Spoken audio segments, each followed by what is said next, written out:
ऐसे ऐसे छोटे छोटे गांव में गए होंगे जहां पे मीडिया नहीं पहुंच पाती है, क्या सबक मिला आपको अभी तक? अगर आप गांव-गांव जाएंगे तो आपको बहुतेरी ऐसी बातें पता चलेंगी जो कि पब्लिक डोमेन में एक तरीके से है, लेकिन वो सबकॉन्शियस माइंड में है या बुक्स में है, डेटा में है, लोगों की चर्चा में नहीं है। बेरोजगारी और पलायन बिहार में सबसे बड़ा मुद्दा है। इसके लिए आपको बिहार के गांव में जाने की जरूरत नहीं है, वो तो आप दिल्ली में बैठकर भी बात कर सकते हैं। लेकिन जब गांव में आप जाते हैं तो आपको इन समस्याओं की विकरालता का, इसके सामाजिक आर्थिक पहलुओं की समझ बनती है।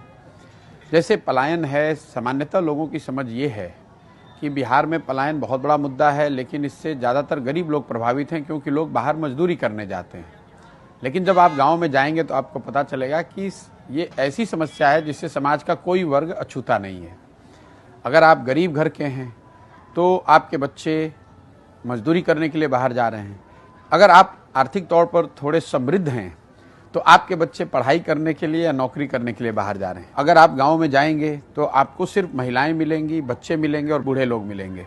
करीब 40 से 50% जो नवयुवक हैं वो बिहार के बाहर रह रहे हैं। जिन प्रखंडों में, पंचायतों में बाढ़ की समस्या है, वहाँ पर ये 70-80% भी हो सकता है। पलायन यहाँ के जीवन की सच्चाई बन गई है।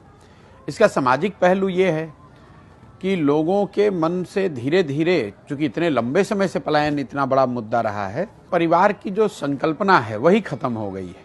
शायद ही कोई गांव में आपको ऐसा घर मिलेगा जिसमें ये 3 पीढ़ियों के लोग साथ में रह रहे हों। तो इसका कोई राज्य सरकारें जितनी आई हैं उनकी पॉलिसी में कोई झलक है कि इसका समाधान कैसे? नहीं, बिल्कुल नहीं है, क्योंकि देखिए सरकारों में इसकी झलक तो तब दिखेगी जब समाज में वो चेतना आए, समाज में ये मुद्दा बने, तभी। देखिए राजनीतिक मुद्दा तो वही बनता है जो समाज में मुद्दा होता है।